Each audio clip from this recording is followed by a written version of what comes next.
Everyone, मैं राम मचौरिया आपका बहुत बहुत स्वागत करता हूँ मचौरिया मल्टी के यूट्यूब चैनल पर। आज मैं आपको जो है रेड ब्लड सेल के बारे में बताऊंगा।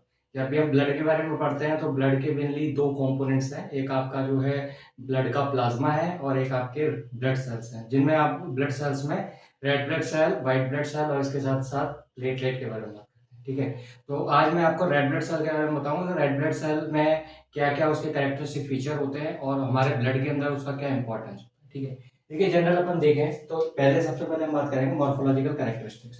तो जो हमारा आरबीसी होता है वो मेनली क्या है, बाई कॉनकेव शेप का होता है। क्या होता है? By concave. ठीक है, ये बाई कॉनकेव शेप का, यानी कि आप देखें तो इसके अंदर इसका शेप कुछ इस टाइप का होता है, जैसे कि आपका ये एक आरबीसी है तो इस टाइप का आपका बाई कॉनकेव शेप होता है। और इसका अगर हम बात करें साइज, तो इसका साइज जो होता है वो आपका नॉर्मली होता है 7.2 से लेके और 7.4 माइक्रोमीटर। ठीक है, किसी जगह आपको ये जो है 7.5 मिलेगा, 7.4 मिलेगा, तो वेरिएशन आपको रेंज में देखने को मिल सकता है। ठीक है, ये आपका साइज हो गया। फिर इसके बाद हम बात करें तो आरबीसी जो होता है इसके अंदर क्या होता है कि इसका जो पेरिफेरी वाला पार्ट होता है वो थोड़ा सा थिक होता है और इसका जो सेंट्रल पार्ट होता है वो थिन होता है। ठीक है, तो इसका अगर अपन थिकनेस की बात करें, ठीक है, तो इसका जो थिकनेस है वो होता है कितना, 1 से लेकर के 2 माइक्रोमीटर। ठीक है, यानी कि इसकी जो थिकनेस है वो इतनी है। आप अगर जाओगे पेरिफेरी के अंदर तो वो अराउंड 2.2 माइक्रोमीटर के आसपास होगा, और अगर सेंट्रल में देखें तो 1 माइक्रोमीटर इसका होगा। तो ये वाला जो है ये आपको मिलेगा 1 माइक्रोमीटर के आसपास। ठीक है, और ये इसका डायमीटर है जो कि आपका 7.4 माइक्रोमीटर। ठीक है, ये आपका जनरल आरबीसी का शेप है। अब ये हो गया इसका थिकनेस, साइज हो गया, इसके अलावा अपन इसका शेप देख चुके हैं। अब हम बात करें कि आरबीसी जो है वो हमारा क्या है, इसके अंदर हीमोग्लोबिन प्रेजेंट होता है। ठीक है, हीमोग्लोबिन जो है वो आरबीसी के अंदर प्रेजेंट होता है इन सेंट्रल रीजन। ठीक है, सेंट्रल रीजन के अंदर आपके आरबीसी के अंदर हीमोग्लोबिन पाया जाता है। और मेनली जो हीमोग्लोबिन होता है यही हमारे क्या होता है, ऑक्सीजन के ट्रांसपोर्ट के लिए रिस्पॉन्सिबल होता है। ठीक है, और ना केवल ऑक्सीजन बल्कि ये साथ ही साथ जो है गैसेस में CO2 के ट्रांसपोर्ट के लिए भी क्या है, रिस्पॉन्सिबल। ठीक है, तो ये आपके ध्यान रखने वाली चीज है। अगर हम बात करें इसका सरफेस एरिया कितना है, सरफेस एरिया तो 120 स्क्वायर माइक्रोमीटर। ठीक है, ये आपका जो है नॉर्मल सरफेस एरिया इसका होता है। ठीक है, और अगर इसके वॉल्यूम की बात करो तो इसका जो है वॉल्यूम आपका 80 टू 95 क्यूबिक माइक्रोन जो है इसका वॉल्यूम। ठीक है, अगर मैं इसके लिए कहूं कि आरबीसी का जो लाइफ स्पेन है वो आपका कितना होता है, तो आरबीसी जो है वो आपके 120 डेज तक जीवित रहता है, और उसके बाद क्या हो जाता है, ये डिजनरेट हो जाता है। और आरबीसी जो है 120 दिन के बाद स्प्लीन के अंदर क्या होगा, डैमेज होगा या डिस्ट्रॉय होगा। ठीक है, स्प्लीन जो है वो हमारा वहां पर आरबीसी डिस्ट्रॉय होता है, और डिस्ट्रॉय होने के बाद क्या होगा, ये जो है वहां पर उसके से हीमोग्लोबिन जो है वो निकल जाता है, और हीमोग्लोबिन जो है क्या होगा, हीमोग्लोबिन के अंदर टूट जाएगा। वो हम हीम डिग्रेडेशन वाले टॉपिक के अंदर डिटेल से देखेंगे। तो ये जो स्प्लीन है इसको आप बोलते हो आरबीसी का ग्रेवयर्ड। ठीक है, आरबीसी ग्रेवयर्ड, क्योंकि यहां पर जाकर के क्या हो रहा है, आरबीसी जो है हमारा डिस्ट्रॉय हो रहा है। ठीक है, फिर इसके बाद हम देखें कि आरबीसी जो है नॉर्मली इसका जो फॉर्मेशन होता है उसको हम इरिथ्रोपोइसिस के नाम से जानते हैं। ठीक है, फॉर्मेशन ऑफ आरबीसी क्या होता है, फॉर्मेशन ऑफ आरबीसी, इसको हम बोलते हैं इरिथ्रोपोइसिस। इरिथ्रोपोइसिस। ठीक है, इसके अंदर आरबीसी में एक इंपॉर्टेंट चीज के इसके अंदर ना तो न्यूक्लियस प्रेजेंट होता है, नॉन न्यूक्लिएटेड होती है। ठीक है, माइटोकॉन्ड्रिया भी इसके अंदर नहीं पाया जाता, और ना ही इसके अंदर गोल्गी बॉडी प्रेजेंट होता है। ठीक है, तो ये जो तीनों चीजें हैं ये क्या है, इसके अंदर एब्सेंट है, और ना ही इसके अंदर कोई इंसुलिन रिसेप्टर्स प्रेजेंट होते हैं। इंसुलिन रिसेप्टर्स भी नहीं पाए जाते। ये भी क्या है, एब्सेंट है, राइट। देन इसके बाद एक चीज हम ध्यान रखें कि इसके अंदर जो प्रोटीन्स हैं, आरबीसी में कौन कौन से प्रोटीन्स पाए जाते हैं, तो मैं कहूंगा कि इसके अंदर आपके तीन तरीके के प्रोटीन हो सकते हैं। एक होता है आपका एक्टिन प्रोटीन, एक होता है एनकायरिन प्रोटीन, और एक होता है स्पेक्ट्रिन प्रोटीन। इनसे मिलकर के आपका जो है आरबीसी बना होता है, ठीक है। तो ये कुछ एक मॉर्फोलॉजिकल फीचर्स हैं जो हमारे को ध्यान रखने हैं, ठीक है। इसके बाद हम बात करें कि इसके अंदर इसकी बेसिक प्रॉपर्टीज क्या होती है। पहली चीज अपन ने ये देखी, प्रॉपर्टीज क्या क्या है। प्रॉपर्टीज जो है वो क्या है आपका, ये रोलेक्स फॉर्मेशन होगा, रोलेक्स फॉर्मेशन, ठीक है। रोलेक्स फॉर्मेशन का मतलब है कि ये जो है आपके क्या है, जैसे सिक्कों का एक जो है आप कलेक्शन देंगे, इस तरीके से आपके जो है एक तरीके से क्लस्टर टाइप में ये जो है बन जाता है, ये आरबीसी रोलेक्स फॉर्मेशन मतलब, ठीक है, हेमोलिसिस वगैरह के टाइम पर। इसके साथ ही साथ इसका जो स्पेसिफिक ग्रेविटी है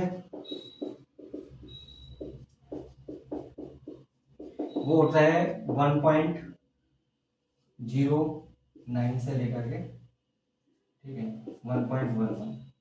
ये आपका नॉर्मल स्पेसिफिक ग्रेविटी के आरबीसी का होता है, ठीक है।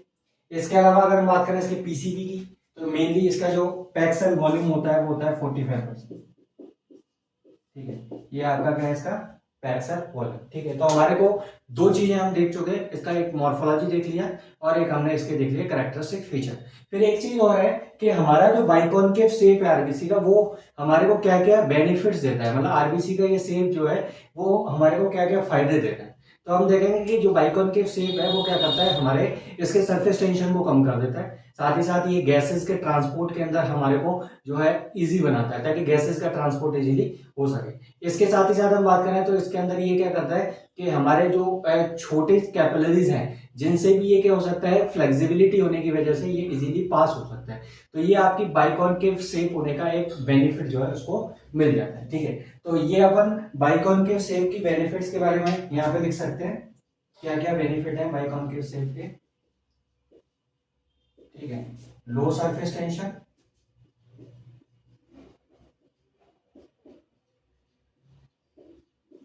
ठीक है, एक तो हो जाएगा लो सरफेस टेंशन, दूसरा आपका इजी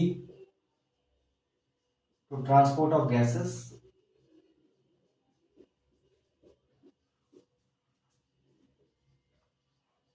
ठीक है। और साथ ही साथ ये क्या करता है कि ब्लड सेल्स जो आपके आरबीसी है मेनली, वो आपके क्या हो सकती है, कैपिलरीज से पास हो सकती है, ठीक है। स्मॉल कैपिलरीज कैसे लिख सकते हैं, easily pass from small capillaries, pass from capillaries, ठीक है। ये आपका बाइकॉनकेव शेप होने का बेनिफिट है, ठीक है। और अगर हम बात करें आरबीसी के फंक्शन क्या क्या है, तो मेनली ये जो है आरबीसी के द्वारा हम गैसेस का ट्रांसपोर्ट कर पा रहे हैं, ऑक्सीजन और CO2 वो ट्रांसपोर्ट हो पा रही है। साथ ही साथ इसके ऊपर पाए जाने वाले जो एंटीजन है वो ब्लड ग्रुप के डिटर्मिनेशन के अंदर भी हेल्प करते हैं, ठीक है। तो अगर मैं बात करूँ इसके फंक्शन के लिए, तो आप यहाँ पे शॉर्ट में लिख सकते हैं कि क्या क्या फंक्शन है। तो ये आपके फंक्शन हो जाएंगे, एक तो हो जाएगा गैसेस का ट्रांसपोर्ट,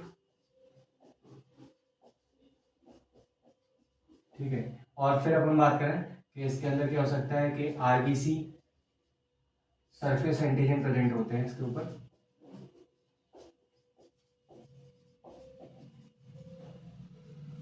जो कि ब्लड ग्रुप डिटर्मिनेशन के लिए जरूरी है, ब्लड ग्रुप डिटर्मिनेशन,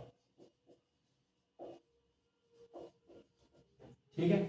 तो ये आपके कुछ एक फीचर्स है जो हमने देख लिए, मॉर्फोलॉजी देख ली, उसके प्रॉपर्टीज देख लिए, और साथ ही साथ बाइकॉनकेव शेप होने का क्या बेनिफिट है, और इसके फंक्शंस के बारे में डिस्कशन कर लिया। ये एक जनरल आरबीसी के बारे में बात हुई। अब हम बात करते हैं कि कौन कौन से चेंजेस हमारे आरबीसी की शेप एंड साइज के अंदर हो सकते हैं, जिसकी वजह से आपको जो है आरबीसी के अंदर जो है चेंजेस देखने को मिलते हैं, ठीक है। तो फिर अपन बात करेंगे फिजियोलॉजिकल और पैथोलॉजिकल कौन कौन सी कंडीशन है जिसके अंदर आरबीसी का शेप एंड साइज जो है वो चेंज हो जाता है। इसमें कि आरबीसी के अंदर जो आपके नंबर में वेरिएशन होते हैं उनकी वजह से कौन कौन से डिजीज कॉज हो सकते हैं। जैसे आप देखें तो नॉर्मल आरबीसी का काउंट 4.5 से 5.5 मिलियन होता है। बाकी जो है मेल और फीमेल के अंदर ये वेरी करता है, फीमेल के अंदर थोड़ा सा कम होता है, ये आपका 4.4 टू 4.5 मिलियन होगा, और मेल के अंदर ये जो है आपका 5 टू 5.9 मिलियन के अंदर हो सकता है। ठीक है, अब हम बात करें कि इसके अंदर नॉर्मल काउंट से अगर ये कम हो जाएगा तो क्या होगा, और अगर ज्यादा हो जाएगा तो क्या होगा। ठीक है, तो आप ये बात करेंगे कि इसके अंदर जो नंबर में वेरिएशन है वो दो तरीके से हो सकता है। एक हो सकता है फिजियोलॉजिकल कंडीशन में,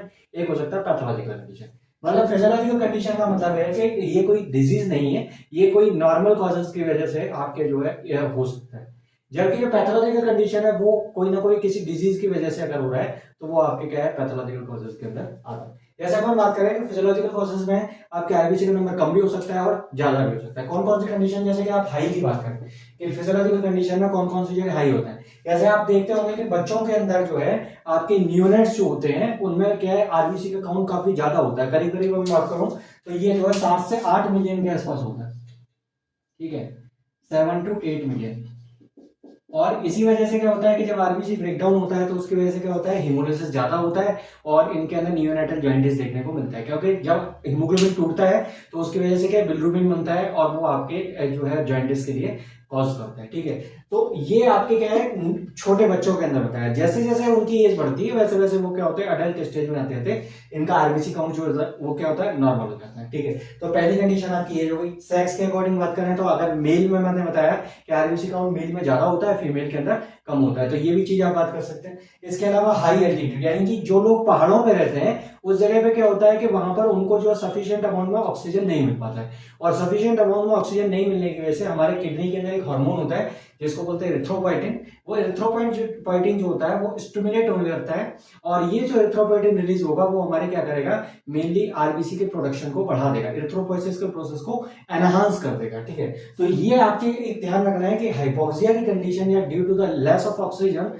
जो है क्या होता है, एरिथ्रोपोइटिन स्टिमुलेशन होता है जिसकी वजह से आरबीसी का काउंट बढ़ जाता है। देन इसके बाद हम बात करें एक्सरसाइज। एक्सरसाइज के टाइम पर भी आप देखें तो ऐसा ही है कि एक्सरसाइज के टाइम पर हमारे को ज्यादा ऑक्सीजन चाहिए क्योंकि एनर्जी का रिक्वायरमेंट ज्यादा होता है। तो ऐसी कंडीशन में क्या होगा कि आपका जो एक्सरसाइज के टाइम पर भी आरबीसी का काउंट थोड़ा सा बढ़ जाएगा। ठीक है, नॉर्मल से थोड़े से वेरिएशन होते हैं, बहुत ज्यादा वेरिएशन आपको देखने को नहीं मिलेगा। देन इसके बाद बात करें इमोशनल कंडीशन में। इमोशनल कंडीशन में आप देखेंगे कि एंजाइटी के केसेस में सिंपैथेटिक नर्वस सिस्टम एक्टिवेट हो जाता है और हमारा बॉडी का बेसिक मेटाबॉलिक रेट जो होता है वो बढ़ जाता है। इस वजह से भी आप देख सकते हो आरबीसी का काउंट थोड़ा सा बढ़ जाता है। ठीक है, देन इसके बाद एनवायरमेंटल टेम्परेचर बढ़ने की वजह से भी हमारा बॉडी का बीएमआर बढ़ जाता है, एनर्जी का रिक्वायरमेंट ज्यादा होता है, इसी वजह से क्या होता है आपका जो है आरबीसी काउंट बढ़ जाएगा।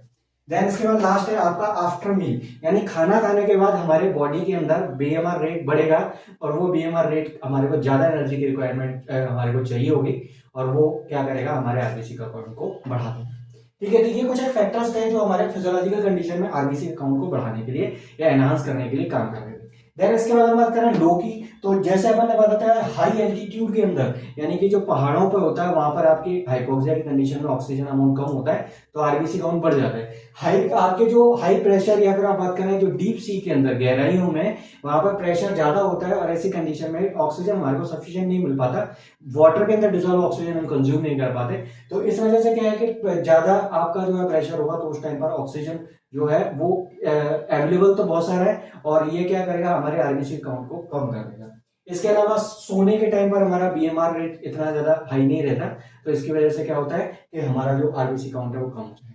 और साथ ही साथ प्रेगनेंसी की फेजेस में भी देखा गया कि प्रेगनेंसी के टाइम पर जो है आरबीसी का काउंट कम हो जाता है क्योंकि जो है फीमेल के अंदर जो ब्लड है वो बेबी को भी सप्लाई किया जाता है, तो इसकी वजह से थोड़ा सा अमाउंट कम हो जाएगा। तो ये कुछ एक कॉजेज है जो आपके फिजियोलॉजिकल कंडीशन में देखने को मिलते हैं। पैथोलॉजिकल कंडीशन यानी कि कोई डिजीज की बात करें तो अगर हाई है तो उस कंडीशन को आप बोलते हो जो है एरिथ्रोसाइटोसिस या पॉलीसाइथीमिया। पॉली मतलब ज्यादा, यानी कि इसमें क्या होगा, आरबीसी का काउंट जो है वो काफी ज्यादा इंक्रीज हो जाएगा। ठीक है, और अगर हम बात करें आरबीसी का काउंट कम हो रहा है तो एनीमिया की कंडीशन में आपके आरबीसी काउंट क्या हो जाता है, कम हो जाता है। ठीक है, अगर हम बात करें इसके साइज की कि इनके अंदर आरबीसी का जो साइज है बाइकॉनकेव से चेंज होकर के आपके जो है या तो आरबीसी का साइज बड़ा हो जाए या आरबीसी का छोटा हो जाए। जैसे आप छोटे कंडीशन में बात करें तो आरबीसी माइक्रोसाइट मतलब आरबीसी का साइज छोटा हो गया, जैसे आपके आईडीए या आयरन डेफिशिएंसी एनीमिया और हाई ऑस्मोटिक प्रेशर की कंडीशन में आपके माइक्रोसाइट्स देखने को मिलते हैं, यानी कि आरबीसी का साइज छोटा हो जाता है। मैक्रोसाइट यानी कि आपके आरबीसी का साइज बड़ा हो जाएगा, वो आपके मिलेगा मेगालोब्लास्टिक एनीमिया के अंदर। मेगालो मतलब साइज में बड़ा, मतलब आरबीसी जो है वो प्रॉपर मैच्योरेशन नहीं होने की वजह से आपके जो आरबीसीज है उनका साइज काफी बड़ा रह जाता है। जो नॉर्मली आप देखोगे कि आपके जो आरबीसीज हैं वो मैच्योरेशन के टाइम पर 14 से लेकर के और जो है 25 माइक्रोमीटर तक का होता है, जो घट करके बाद में आपके 7.5 माइक्रोन का रह जाता है। तो ये जो है क्या होगा, अगर प्रॉपर मैच्योरेशन नहीं होगा तो साइज जो है वो बड़ा ही रह जाएगा। इसके अलावा anisocytosis is the common term use for the changes in the size of the RBC. RBC का साइज बढ़ रहा है घट रहा है उसको कॉमनली हम एनाइसोसाइट के नाम से जानते हैं, और इसकी कंडीशन को एनाइसोसाइटोसिस कहते हैं। और ये जो है आपको पर्नीशियस एनीमिया या विटामिन B12 डेफिशिएंसी के अंदर देखने को मिलता है। तो ये कुछ एक चीजें थी जो हमने देखी, आरबीसी के नंबर में वेरिएशन, आरबीसी के आपके साइज में वेरिएशन, आरबीसी के शेप में क्या क्या वेरिएशन हो सकते हैं उसके लिए मैंने अलग से एक वीडियो ऑलरेडी बना रखा है, तो आप उसके द्वारा वहां से आप उसको कवर कर सकते हैं। ठीक है, तो ये टॉपिक आई होप समझ आया होगा, आप लोग इसको अच्छे से देखें और एग्जाम के हिसाब से इसको प्रिपेयर करें। ठीक है, आरबीसी के ऊपर अगर एक बड़ा क्वेश्चन आता है तो you can prepare it from this point. Okay, thank you so much.